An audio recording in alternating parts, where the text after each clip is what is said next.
The Grim Drive podcast explores mental health through the lens of professional sports and athletes.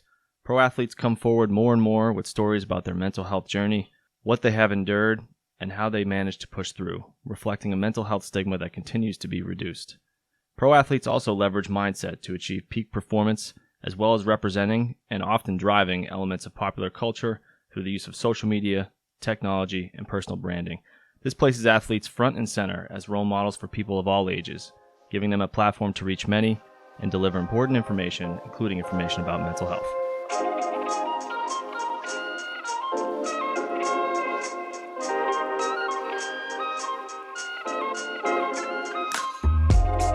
Welcome to the Grim Drive podcast, where we explore mental health through the lens of professional sports and athletes. My name is Jonathan Busfield. I'm here, as always, with co-host John Cuna. Today we'll be discussing a bit of a mix of things. I think we're going to start with the topic of, joining a new company, like when you get a new job, join a new organization, that kind of thing, how to handle that. I think that's something we see. We're going to talk about Ime Udoka, the new Celtics head coach, in terms of him joining the team as a sports example, but we're going to talk more of generalities first. Mm-hmm. So I'll just let you riff on this a little bit. What are your thoughts on, like, when some of the people listening, I would imagine, like, when you have a new job, basically, right? And you're joining a company for the first time, what are some of the things you think about that in terms of challenges or things to look out for, or common mistakes people make, stuff like that? Yeah, I'm like flashing back to all my first-time jobs, and the overwhelming thing that comes up is like just a general sense of like anxiety and fear of like wanting to make sure you're doing it right. Having like, there can be the best training in the world, and then when you actually get in there, it doesn't really translate quite to like that. And so a lot of it in the beginning is just like, what am I supposed to be doing sometimes? Yeah. Like the Mike Tyson quote, everyone's got a plan until you get punched in the face. Yeah, right. And I think, I think that's a general thing that I hear from like lots of friends or family who are starting new jobs, of just like, just learning what's going on. I think a lot of the sort of fading in the background, just like observing, was always something that I tried to do. I think some of the things this is just a general piece about myself in general, but some of the traps that I think people get into, myself included, is when you start something new, or a new career, you're around new people, new environment, and you want to establish a good impression. And I think that people assume or believe that to establish a good first impression is to like make yourself available and try to do everything for everybody. So when people are coming and saying like, I need to do this, or you can do this, or you can do this, our instinct, rather than being like, that's a great question, let me have some time to think about that, it's always, yes, I can get that done. And then you bury yourself in tasks that maybe are not supposed to be done. Yep.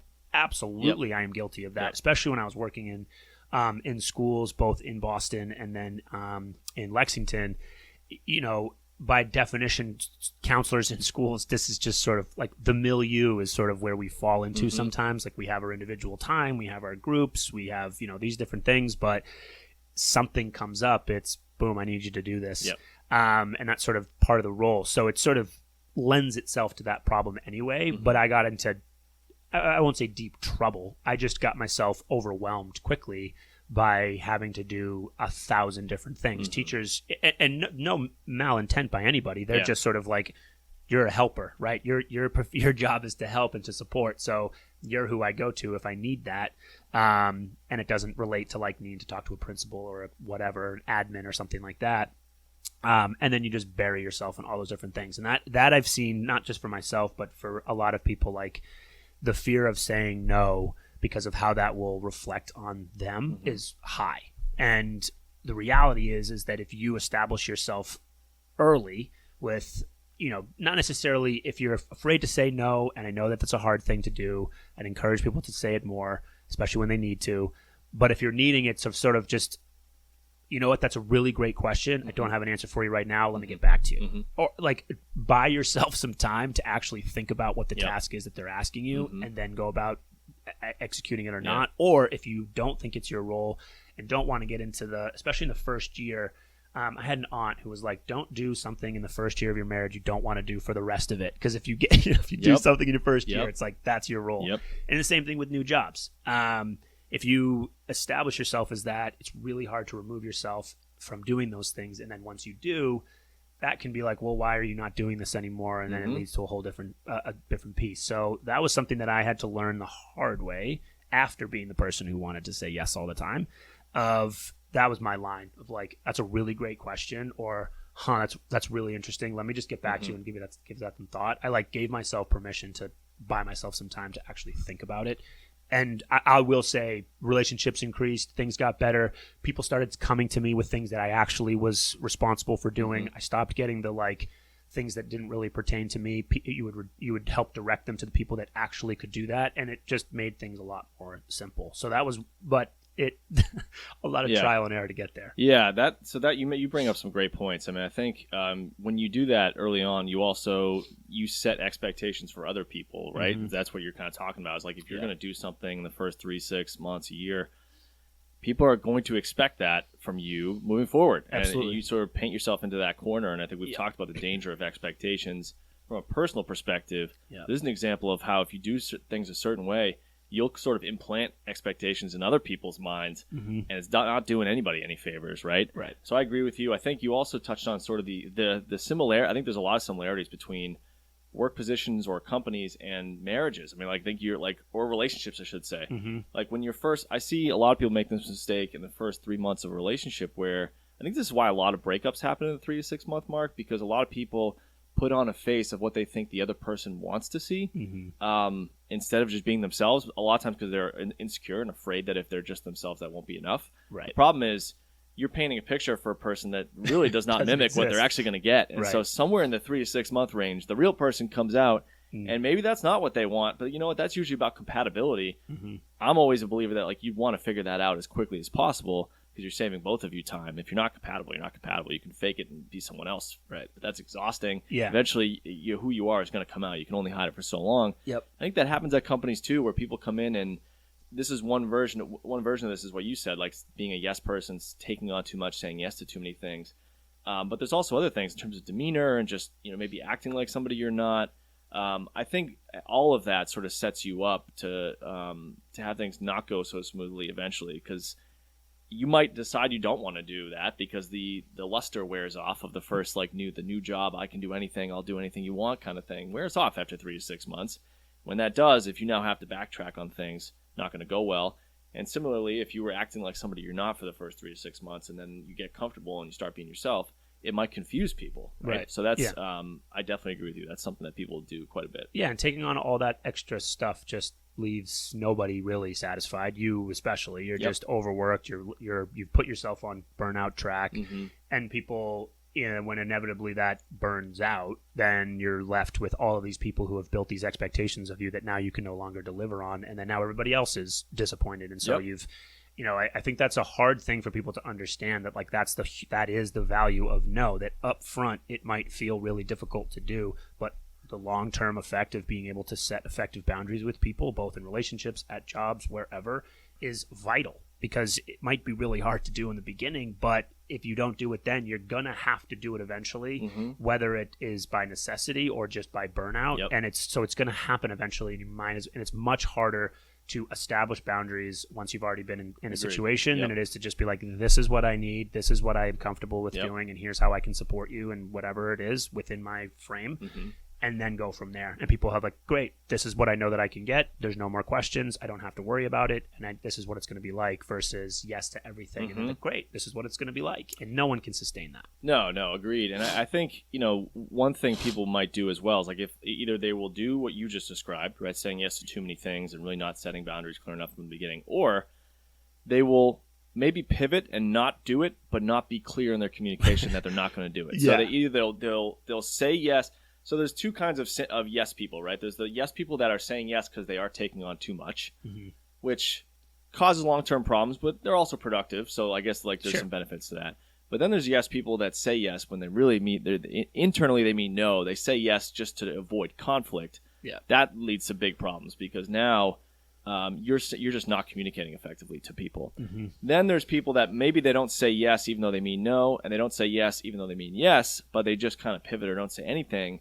And they sort of just avoid setting the boundary in a clear way, because it is hard. It's uncomfortable, I should say. It's not hard necessarily, but it is uncomfortable to set a boundary. So they might just pivot and not communicate, and then people are kind of left sort of like wondering what the hell's going on. Right. I would say you see that quite a bit. So it's about trying, I think, let's talk a little bit about how to set boundaries, because I think you can say no while also painting a pit. In my opinion, it's good to, if you know you need to set that boundary, it's good to say no, but doing it in the right way, and then providing an explanation, painting a picture for the person. You're kind of like, I don't want to say selling them, but you kind of are, but you're not full of shit, excuse my language.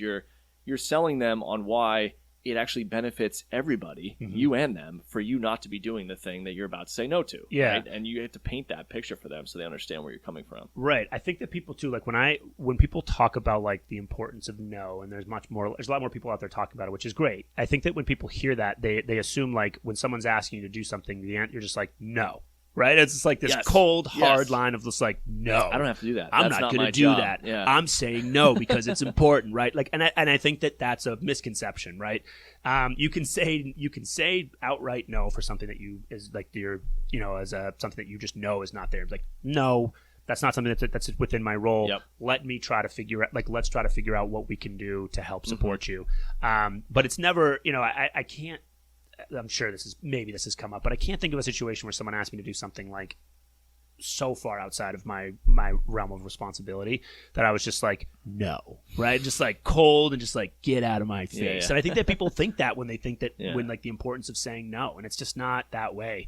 Plenty of ways to do that. And like what I had mentioned earlier of just like, I'd always thought about trying to build a gap of time. So it's, let me circle back around to you on that, or I don't have the answers for you. Let me go find those out. And that usually, a few things happened. One, I would always make sure that I touched back. If I said that I was going to follow back up, I always did. Because to your point, like if it was just like, oh, I'll get back to you, but really it's just, I don't want to deal with this right now, and then not follow up, that leaves the other person hanging of like, well, you said you were going to come back and now I don't know what to do. So I'd always follow back up. Two things usually happened. One, I set up a pretty firm boundary with them in terms of like, they started to learn what was going to be like what they could come to me with, they would get answers with, and what they couldn't.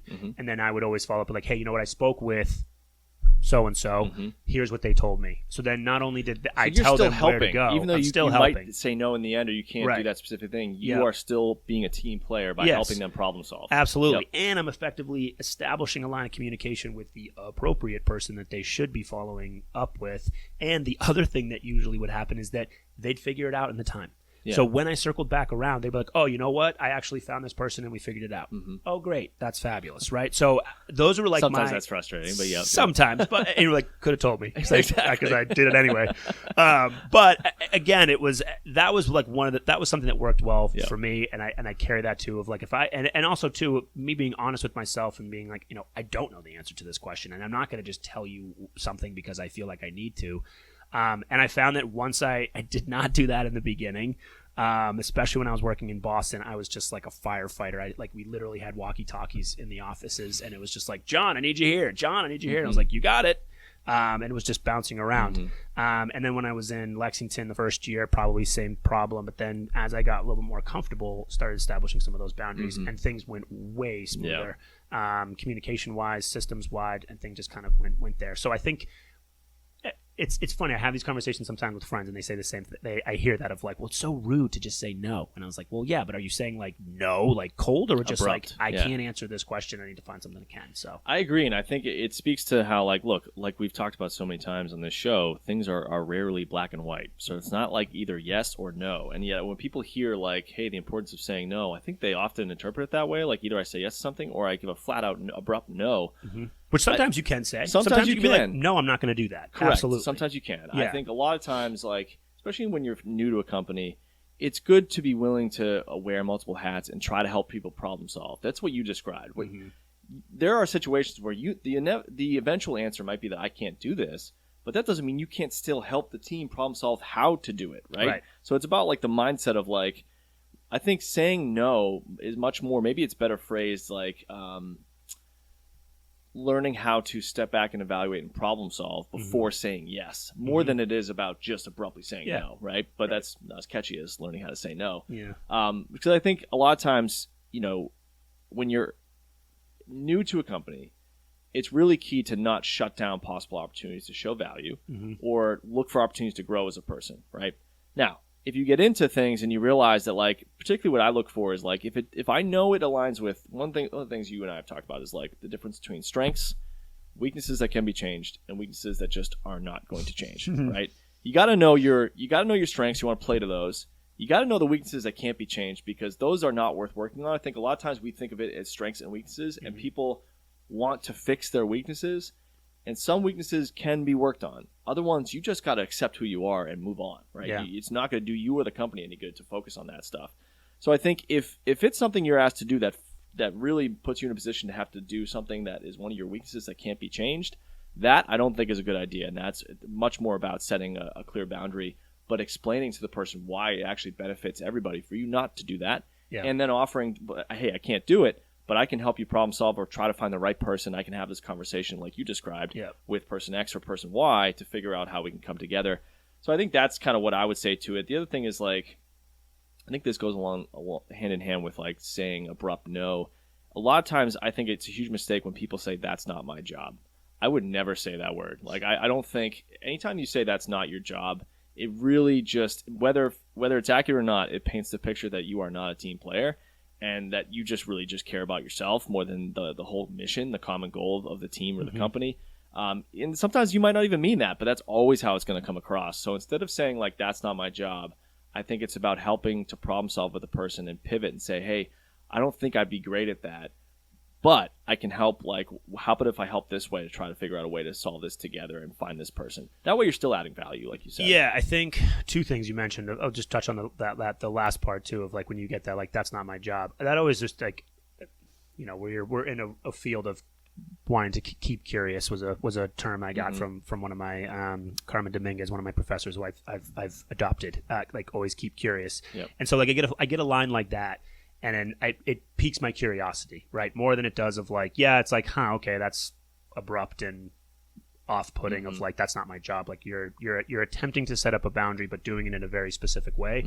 I kind of want to dig, like, that's where I want to get to, of, like, why is that the mechanism that you're using? Because it's usually that there's potentially something else that's causing that. Totally. So that usually goes to that. And then the other thing you talked about when we were talking about, like, strengths and weaknesses you don't, like, you can't change or aren't willing to. I think that we often, like, always we're talking about, like, how do, let's work on our strengths or our weaknesses or work on our weaknesses and do those different things. And we forget that, like, we need to also focus on our strengths, because that's where we're going to be able to, that's where you drive to support your weaknesses, is from your strengths. Let's use what you are good at currently to help foster and facilitate growth in the areas that you're not. I think, if you're asking someone to, like, do better at something they're not good at, it's like, okay, how am I supposed to do that? And the other piece is, well, use what you are good at and find creative ways to support things that you need support in. And I think that that's a helpful way to try to think about it. I think that, like, focusing on strengths gets lost sometimes. It's just like, oh, I'm already good at that, so, like, whatever. I need to just focus on my weaknesses, which, sure, you want to focus on areas of growth, but to do that, you need strengths to help you through that, those different things. Yeah, I agree. It should. I feel like, I don't know how to cut it down to a percentage, but I feel like jobs should really be about, like, 80% playing to strengths, 20% working on some of those weaknesses that can be worked on, and letting go of the ones that can't be worked on. Right. The only other things I would add to, like, the topic of joining a company for the first time, like starting a new job. One, I would say that it's mentally taxing, and to prepare for that. The first 3 months, when you're meeting new people and you're doing something new, it's a new environment, all this newness is, we've talked about kind of the 90-10 rule that in different, I think, trying to think if that was like the ADHD. I think we talked about that with ADHD. But it's that, like, when you're first doing a new task, like when you're first learning to drive, it requires like 90 to 100% of your active focus and brain usage, so to speak, to do it. And it often leads to you being very drained afterwards. Most people give up on that task and don't really stick with it to form a habit, because they convince themselves it's always going to be that hard. It's actually never going to be that hard again after that point. That is the hardest it's ever going to be. And as you get into, like the first couple of days at a company are exhausting. You're learning a whole new way of doing things, and you have no idea where you are yet, right? So as you get in there, though, that 90%, 95% keeps decreasing to the point where you can do a lot of stuff on autopilot. It just takes a little while to get there. So that's one thing, is to remember that the first 3 months are going to be very emotionally draining, very stressful and taxing, but it gets better. Yeah. And the second part is saying less is more, right, in the beginning. When you're first 3 months of a company, I know there's some situations where, based on where the company is and what needs to happen, you might have to move faster. But most of the time, it's better to just take at least the first month, 6 weeks, to just get the lay of the land, figure out who's who. Don't say much. You're only going to, like, if you come in sort of guns blazing, looking like you're going to try to fix everything, it usually doesn't land well with the people that have been there before you.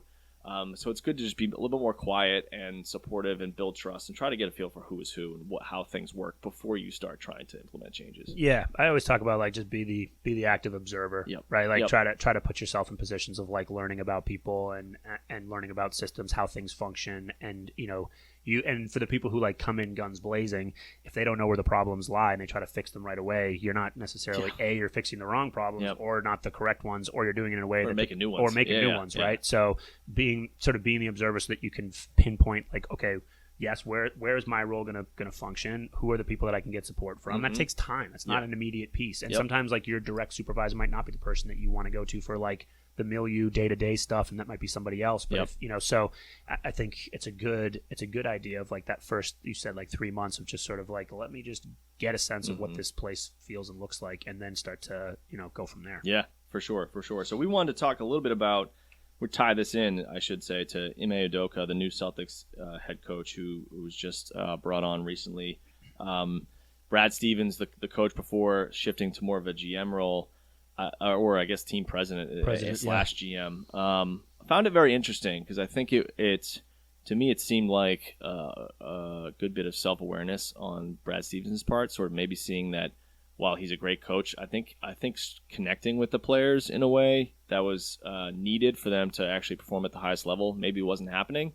And I think he saw that. I think him and maybe the rest of the Celtics, the ownership, saw that it would require a different voice to do that from a head coaching perspective. So Ime Udoka comes in a little bit different in terms of starting a new job, because I think he has coached several of the players on Team USA and things like that. But what would you say to, like, how do things change when a new coach comes in to a team in terms of how they approach that from taking that on? Do you have any thoughts on that? Yeah, it's a little bit different because you sort of have to kind of hit the ground running a little bit quicker than you would, right? You don't, especially with sports, 3 months could be a season. So you can't just sort of like sit back and observe. You look to the leaders of the team. You look to the people who have been there. You align with them. You gain their insight. You gain their trust. And that sort of permeates down. Do you think that's what he's doing with Marcus Smart? I hope so. Seems like that. I hope so. Because I think that Marcus is a really integral role outside of just a performer on the court. I think he's the heart of the team. I think he's the passion of the team. I think that when he's playing with his heart on the court, the team responds. So I think utilizing him as an important piece, like gain some alignment and trust with the important people on the team, because those are the people that the other teammates are following. And if you can gain their trust of like, this is a person that I trust, it all kind of falls into place. The thing that, and I think we've talked about this on previous podcasts before, I know I've mentioned it in places before, but my old track coach talks about like the vertical and horizontal accountability. And I think this is sort of what we're talking about. Like, if you can keep people in line from the top down and then across the board, it makes a really succinct team. And that comes from communication and trust. So I think, like you saying, it's different for a team. Like, you do have to come in, and I don't necessarily think you come in and like bark orders to the entire team. I think you designate a lot of your time getting to know the leaders of the team and setting up systems. What have you noticed? What do you need from the team? What are things that you want to work on? Getting their insight and buy-in so that they're a part of that, I think, is a good first step. I don't know if that's what he's looking to do. And again, I'm not a professional coach. That was some of the stuff that I used to do. Well, and you wrote talking a book to on coach, coaching, John. I did write a book on coaching. Don't undersell yourself here. Okay? So I think that's where you start to get the most effective team, is when you can pull your leaders into that aspect of it, and it makes the system way better. It seems like that's what he's doing, because there has been a lot of, look, we don't know things that come out in the media 100%, but I think he has, Ime Udoka specifically has spoken to the fact that they view Marcus Smart as sort of a pillar, right, of the team, very much the emotional leader, the heart of the team. And he said he wants to put the ball in his hands. He wants him to be the distributor. So I think he's seeing that not just in a team culture leadership perspective, but also like when the ball is originating with Marcus Smart, it's going to get more people involved. And I think the approach, the mentality is going to permeate through the team. Because I do agree. I think when Marcus Smart is one of the only people that you look at the team last year and I know we're going off on a Celtics tangent here, but look, hey, we're Celtics fans. We're going to get into that in a second. The team lacked a little bit of tenacity and a little bit of, I don't know how to even put it, just like that kind of grit, like where they would just outwork people and they would have a little edge to them. Like if someone kind of, stepped over a line professionally in a game, like they just folded. And I hate that. I can't stand watching teams like that. I like teams that, like, I don't want teams to have, like, brawl in the stands or anything like that. But, like, if someone, Kyrie logo thing, like, to me, that warrants a non-injury driving message to be sent in the next game, right? And that just didn't happen. They just didn't seem to care. And I think this year, I would guess, putting the ball in Marcus Smart's hand, having him be like the leader of the team, I think they're going to gain a bit of an edge to them that wasn't there last year. Yeah, I think he's also probably putting a little, he's always been the sixth man, right? Yep. And now he's not. Yep. So I think it's going to be interesting to see, like, the response. I think he's smart in putting, like, I didn't mean to do that. I think he's smart in putting Smart there. No pun intended. I promise that was not intended. But I think I think it's a good move to put him in a position of leadership, because he's been a leader for the team without being like a designated one, right? I think he's gotten a lot of backlash, myself included. When he shoots the three-pointer, I get nervous and I get frustrated sometimes, because but I think that his presence on the court is, there's very few players that are able to do what he's able to do. Now, I think he has some occasions where the passion goes too far and he loses a little bit of control and makes stupid decisions, but that happens in sports all the time. I'm curious to see the response, and I'm also wondering, if that's part of the coach's idea too. Like, what happens when I put you in a position? Do you step up to it? Do you lean into it? Or is it a position that you're not quite ready for? So I think he is ready for it. I think it's going to your point too, I think it's going to provide a spark. And there's another really good example. This is a little bit of a tangent here off to put, but there was a preseason game with the Patriots, and this is sort of the same thing with, like, coaches identifying moments of time to test players, like pieces, where it was Mac Jones, second down, and they clearly got a first down, and, like, you could see that there was a first down, and Belichick didn't challenge it. And then I was like, I wonder if he's wanting to see how Mac Jones is going to respond to, like, frustration. He's like, I got the first down, and it was like a 3rd and 6 or 3rd and 7 or something like that, which is like, not an easy first down. And he got the first down, and then actually in the press conference, he said as much. He was like, I kind of wanted to see what was going to happen with his response. And I think that type of stuff happens all the time. That's like next level coaching, right? And no surprise it's coming from Belichick, greatest coach of all time. Argue if you want to try, but that's fine. Have fun with that. Yeah, have fun. Yeah. But I think that type of stuff happens with coaches, and I think that putting Marcus in this position, I think is a strategy that he's looking to see of, like, I think it's from a team perspective, I think it's a smart choice just by the numbers, but I also think it's more than that for him, of, like, what's going to happen with you in this role. Absolutely. I'm excited to watch this team. They got Horford back. They have some kind of subtle veteran pieces they've added. They got a couple young guys that are in season 2, Neesmith and Pritchard, who I think are going to... Schroeder they brought on for a great contract, who happens to sports despise Kyrie, which... I'm all in. That's love him. Welcome. Love that. Can't wait to see that play out in real time. Johnny, we are season ticket holders for the first time. Yeah. Can't say enough about how excited I am about that. I'm going to warn people that because of that, we might be seeing quite a few games.